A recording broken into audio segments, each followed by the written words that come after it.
fantastic ladies, and we're going to talk about women driving blockchain in Chicago. So come on out, guys. 3,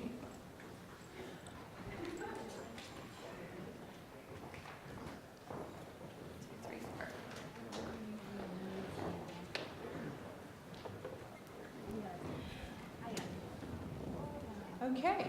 Hello, everyone.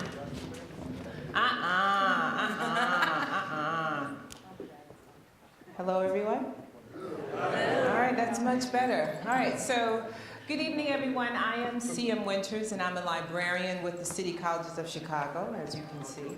And I'm also an information scientist, and I'm studying the impact of the ecosystem, right, the blockchain ecosystem on information poverty in Chicago. That's where I kind of come into this conversation.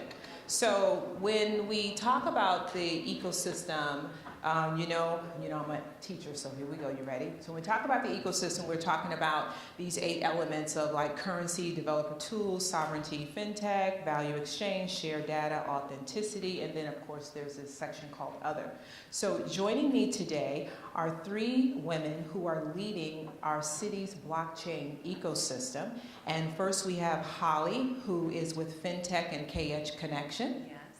And then we also have Hannah Rosenberg, who is with Valus Commerce and BOB, which is Bitcoin and Open Blockchain. You got it? And then we have Lexi Prodomus, who is with the Chicago Blockchain Project. Hi. And once again, I am C.M. Winters, your moderator and the librarian. So let's begin.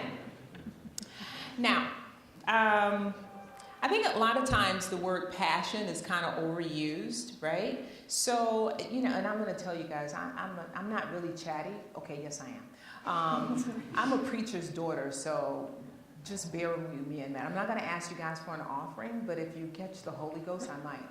So the way I'm going to segue into this question is that I want you to tell us about your work, but more so tell us about what's your ministry, not your passion, but what's your ministry when it comes to blockchain, starting with Hannah. Well, what I have most of my energy focused on right now is blockchain training. So we are doing a number of different training courses, starting with just one-day courses for business professionals, someone who's looking at this stuff going, well, this is really interesting, and I need to understand what's happening here, but I don't have a clue where to start. And so that's the people that we're trying to assist at the moment, and we're looking into doing all sorts of things from developer education to mining courses and whatnot. And so that's really my focus or my ministry at the moment. Okay, great. And Lexi, what's your ministry? Yes, I think I'm focused on kind of a few things at this moment in time. I'm the executive director of the Chicago Blockchain Center, which is a nonprofit that's supported by both the public sector, the state of Illinois, and also various actors in the private sector as well. So something that was really important to me coming off of being a political science pre-law major in my undergrad was making sure that regulators and legislators really understand new and emerging technologies, whether it's blockchain or whatever else, and making sure that they can create environments that protect their constituents, but then also don't stifle innovation. And so we've been trying to do that with the Chicago Blockchain Center. Well, so I have a consulting firm called KH Connection, and I work with retailers actually on how to adopt new payment technology. And one of the biggest questions I get anymore is, what does blockchain mean for me as a retailer?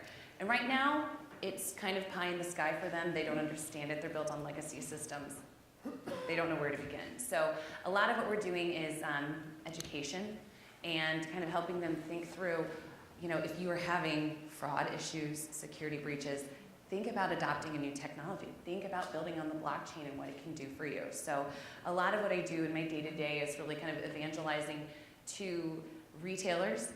And then I'm also working really hard on building community here for women who are focused on not only blockchain, but fintech in general. Okay, great. All right, so now while preparing for this today, it's kind of hard to get away from the phenomenon of Black Panther, right? Don't nobody blow it. I haven't seen it yet. But in preparing for it, I was reading an article that was just published by Dr. Regina Speller-Sims, right? And so in her explaining her feelings about the relevancy of Black Panther, she closed with this really excellent quote, and I want to use that to go into our next segment, to our next question. And so she closed it by saying, "We matter.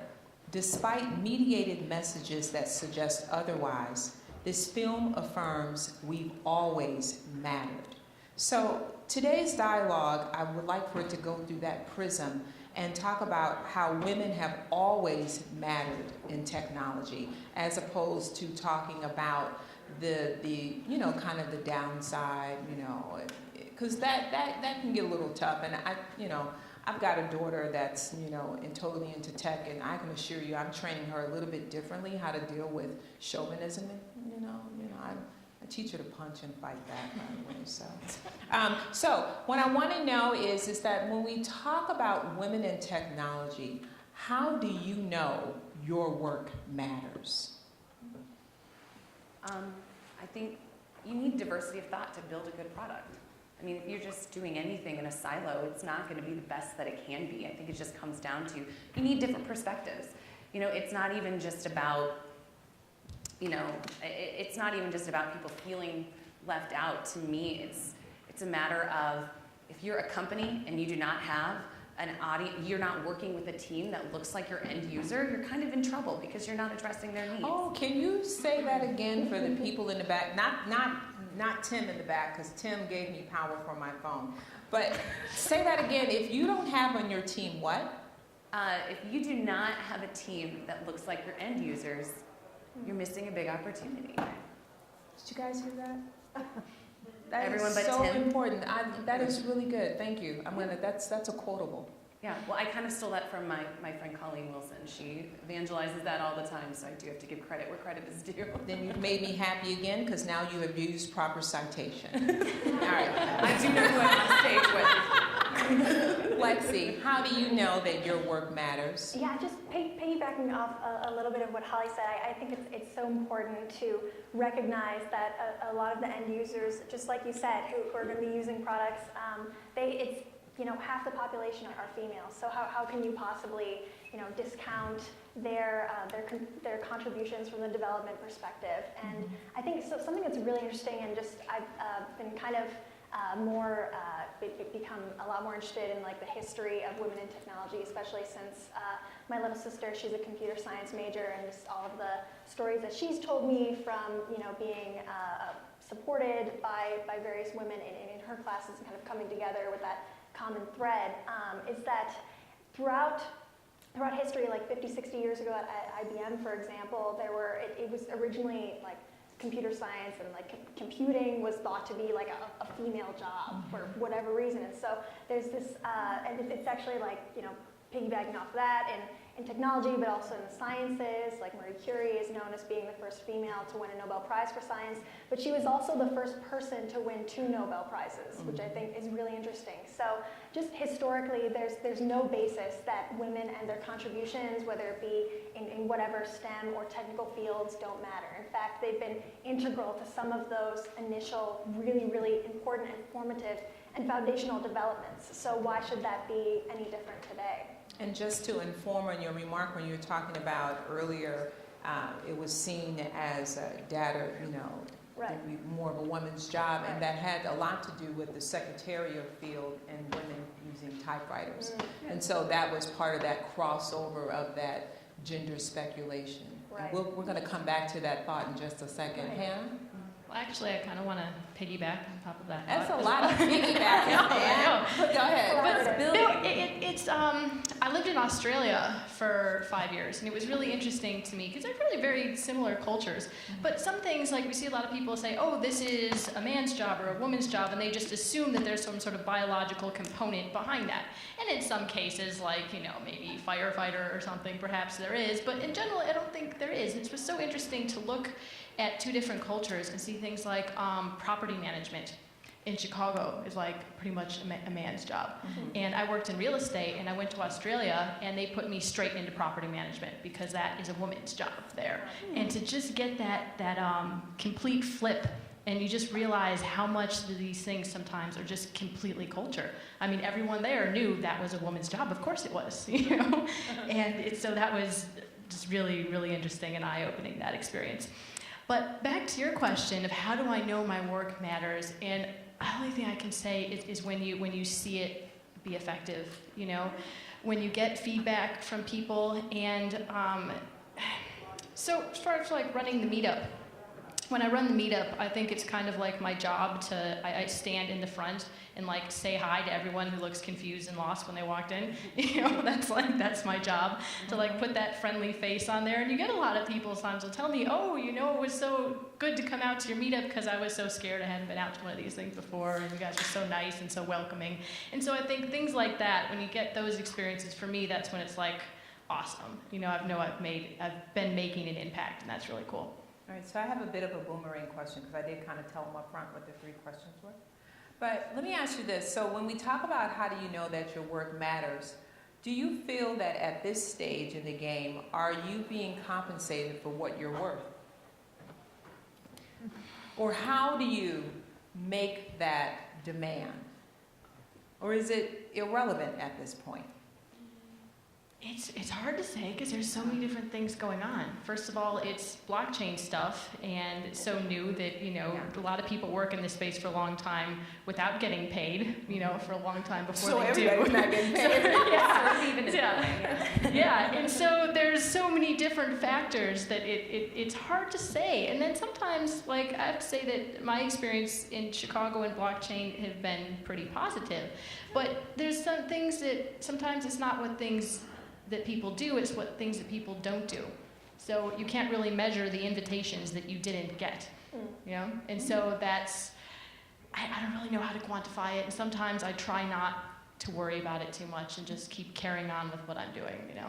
Lexi? Yeah, that's super interesting, because I think from my perspective, one of the things that really drew me to this space originally, it was actually, so I'm like gonna be 24, and I feel very honored to be even on this stage discussing these topics with you guys, since I still feel like I'm so early in my career. But one of the things about this space that really drew me to it was that there was this common thread of a lot of people who were very thirsty for knowledge and who were very willing to share it in an open source way. I think that's like, you know, one of the ways that I was able to really like educate myself. I think that was so crucial to how I felt like I've been compensated, in that just having the opportunity to be able to go out and like attend meetups like Hannah's, where I can talk and like exchange ideas, or view someone's white paper from a company that's across the ocean and still like look at what they're doing and their business models. I think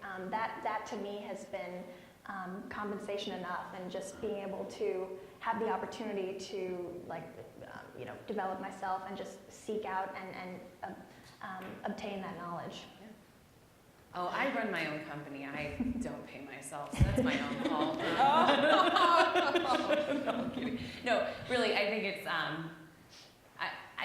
the great thing about blockchain is that there is all this opportunity to sort of, I don't know, level the playing field. Isn't that what's so cool about it? I mean, there's all this opportunity, and I think that is the spirit with which I find most of the community here. You know, I think it's still new. We were talking backstage with Rachel, who's going to come on later. She's like, you know, sometimes you don't realize, you know, you go to a lot of meetups, you see a lot of the same people, and you forget that so many people don't know about this space still, or you know, they know surface level, and I feel like I still only know surface level. There's so much to learn still. So, you know, I think that's a question that's kind of, you know, for where we're at right now, it is, I mean, we're all paying each other in knowledge and knowledge share. I totally agree with that. And I like that because, you know, I think that's the whole spirit behind librarianship.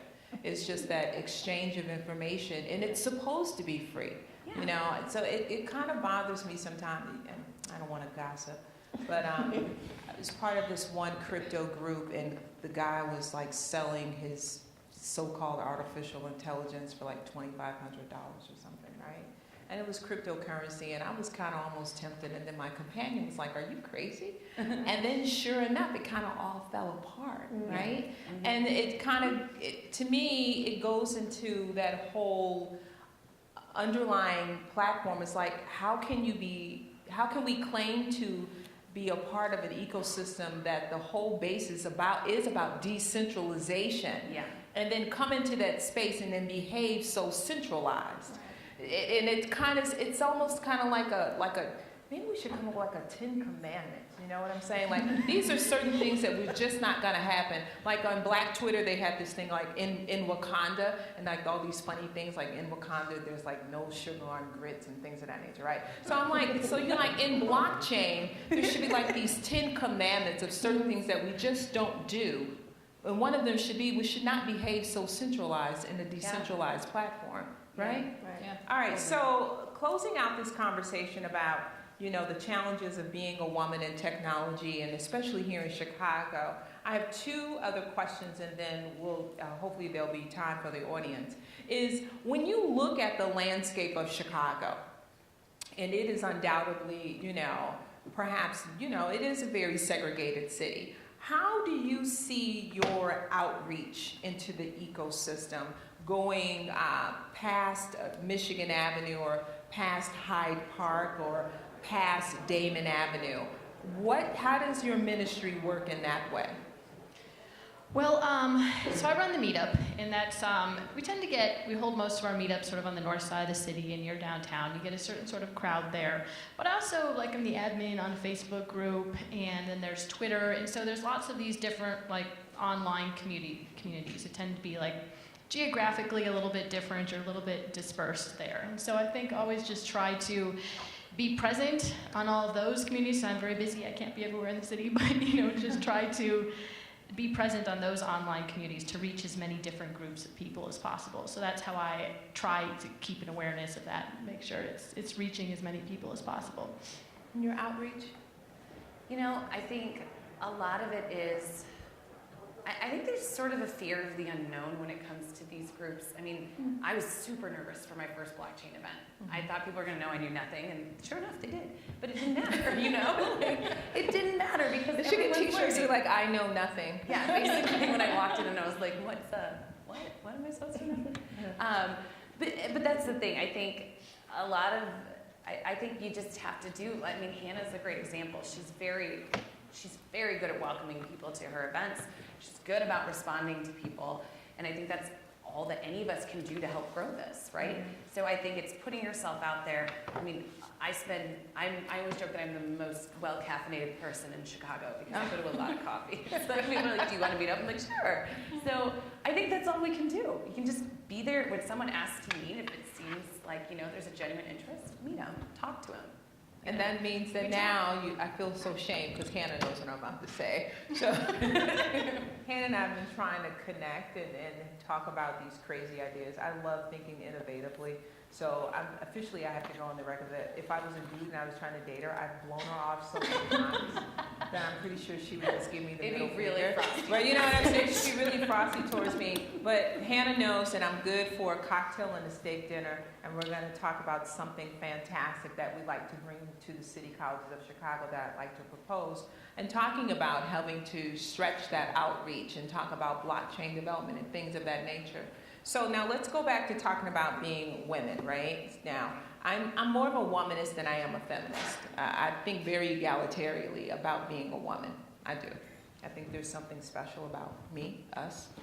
So when we typically talk about women in technology, it mostly talks about the lessons of exclusion or being glossed over. So for example, I don't know, for those that are, you know, historians, the collective of women who enhanced the work of Edward Pickering down at Harvard from the years of 1877 to 1919. Most recently, you know, we learned about the women in Hidden Figures, and those were the collective of the women who enhanced the work of NASA from 1935 to 1968. So now, if we're gleaning the depths of your work in Chicago's blockchain ecosystem, for what do you most want to be remembered for? It's an intense question. And the thing that comes to mind at the moment is because the blockchain world's kind of exploded in the last 4, 5, 6 months or so. It's been a bit crazy. And it's also attracted a lot of not so honest people. And so the thing that really is on my mind lately is I want to be known as someone with a bit of integrity.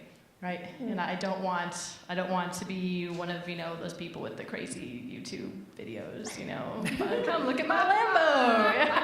It's like not doing that. Lambos are beautiful cars, but now I can never own one. Doesn't matter how much money I have. It kind of does put a little buzzkill on it, right? Yeah. But so that's what's on my mind at the moment, but it's just I really like building things, and I just, I have a problem of getting myself involved in too many things and taking on too much because I get so excited to build things and to build really awesome things and to put events together like this awesome event. Thank you, Joe. Yes. And so I get so enthusiastic about that, and so I want to have some integrity, and I want to build some really awesome stuff. Nice, good deal. Lexi. Yeah, that's hard to follow, but Can't say piggyback. no, can't back off that one. But yeah, I think that I've been really privileged to be trying to serve the community through the Chicago Blockchain Center, but also in working at Block as well with some extremely talented developers and in building things that are just going to be what I think foundational for the general blockchain ecosystem as a whole, because we've got in our company like kind of two arms, like our more enterprise focused arm, but also Block Labs, which is trying to support other projects that are really related to what we're working on with our enterprise clients. And so, but with regards to the Chicago community as a whole and how I'd like to be remembered there, I think it would be as someone who is trying to be as knowledgeable as she possibly can, but at the same time is still always thirsty for knowledge and is never, like, I've been in the space like last 3-4 years now, but I don't think of myself as like an expert in any respect, and I get mad at people who try to pin that on me because I think there's still so much that I have to learn, and I think as long as I try to like retain that quality and make sure that I'm helping others who would like to educate themselves and create different opportunities for themselves, I think that would be how I'd like to be remembered. Okay. I think this is a tough one because I have no idea. I think what I want to do is I'm constantly I'm a cheerleader for innovation. I'm absolutely that. I think I will call my business partner, Kristen, every other day and be like, I heard something amazing, I have to figure out how to do this. And she's like, we can't. Oh, literally sign us up for 20 things. That's how I am. So I want to keep that enthusiasm for the innovation that's happening. I want people to feel like they can always come to me and I will make every intro I possibly can. And I think that would be, at the end of the day, whether I get to be an expert in this or not, I want to make sure other people can get there and push it forward because I think Chicago's a great place to do it. Man, I'm telling you, Chicago is really the center of the universe. I really don't care what anyone says. I really don't. I mean, I'm a cussing librarian, so trust me, it can get a little volatile. I'm like, are you kidding me? LA? What? Absolutely not. And then, the other thing that I like about Chicago, too, is whenever it snows, everybody gets all brand new. I'm like, oh, God, it's so cold. You're like, how long you been in Chicago? All right, I digress. So I think we do have some time for questions from the audience, and even though we've had an interchange of some lightheartedness as well as some deep and heavy, Oprah-ish kind of stuff, bring it on.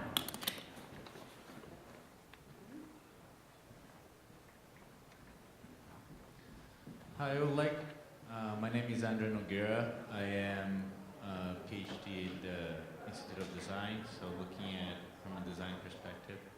I would like to hear a little bit about the affordances and the mindset that we bring as humans to the development of those technologies and how we are replicating the same reinforcing loop outside the world, inside the technology. Ooh. All right. What technologies was it again specifically? Just blockchain you're talking about. So the mindset, I think I always focus on real utility for real people, right? When I'm thinking about building something or how good something is. And it's easy to get caught up in hype and excitement and that sort of stuff, but I always go back to when I'm analyzing something, does this have real utility for real people? Because technology is tools to enhance the lives of humans, right? And so I always keep that very much in mind when analyzing something or thinking about how to build it. So that's, I think, the appropriate mindset. I really like that question because something that I think is really interesting about this space as a whole is that there are so many aspects of it that are just a complete paradigm shift from many, like, the way the open source technology is run and governed, and the idea that you can have this global network that isn't controlled by a government or a company or anything. So it's really forcing us to ask a lot of fundamental questions about, like, what is money? What do I value? What do I want to be kept private? So I think it's a really exciting time to be working in this space, and it is kind of bringing us back to, like, what are those are like fundamental values, and how can Bitcoin either preserve those or just completely flop them on their heads and change them for a better paradigm. So I don't know if I really answered your question, but it's just I really like the nature of the questions. It's such an interesting time to be pondering it. I don't think I'm going to add anything that you guys didn't already say, quite honestly. I think that's exactly the right way to think about it. Is it useful? And it's a total mind. I mean, it's really a shift in how we think and look at products that we use every day. Any other questions from the audience? Yes, sir. How would you recommend my 10-year-old daughter? That's a good question because I have 2 daughters and I so would love, I mean, you have to, they're their own people, right? I'm not going to try and tell them what to do with their careers, even though I really want to. 2 daughters? 2 daughters, yes. I have 1. I don't know how people have more than one of those. But Which is probably what my mother said about me. yeah. Go ahead, I'm sorry. No, I was just going to say an amusing thing is there's a YouTube show, Magical Crypto Friends. You guys heard that one? It's like, Fluffy Pony and Whale Panda and Charlie Lee and those guys. And their intro song is like an adaptation of like the My Little Pony song. And my daughters love it. I have had to listen to it so many times. But if you just put that on, and if you have that in the background and you have it around, like my daughter just asked me all kinds of questions like, what is Bitcoin again? And where is it? And blah, blah. And my 4-year-old daughter comes waltzing through the living room the other day singing a part of that song. She's like, the best thing to do is hodl. So I would say you can't tell your kids what to do, but if you expose them to cool stuff, maybe they'll pick up an interest. I think you have to make it fun too. I have 4, I call my children unicorns. And so I have 4 unicorns at home, 3 boys, 1 girl, and I'm always taking them to the hackathons, right? So I think my daughter kind of gave me like the stink eye because the boys got to go and she didn't, and I felt kind of stupid. I was like, oh yeah, you need to go to those too. So it's probably, inviting her into those spaces. And I think when you invite them into the spaces, one of the lessons I have learned is that as much as I want one of my unicorns to be that one that develops something during a hackathon and we make like $5 million, not buy a Lambo though, but just kind of like buy your own cookies for a change, is to go and just have fun. And just go and have fun. And I think one of the ways that I even introduced my children to cryptocurrency was actually through gaming. Yeah. And then I'd let them see my portfolio, and we would watch it rise and we'd watch it fall. But I think that was a way of doing it. So try to find those avenues, those hackathons and those events. And you know what, believe it or not, is actually having children come with you and let them come to the events as well. So maybe we should put together like a girls' blockchain thingamajiggo. I would love that. It's a family blockchain event. All right, there we we go. can have it at Malcolm X College. There we go. Love it. Well, All right. Now I'm gonna get Things are happening. Okay. Is that it? All right, so I guess that's our time, and everyone, thank you so much, and may the force be with you.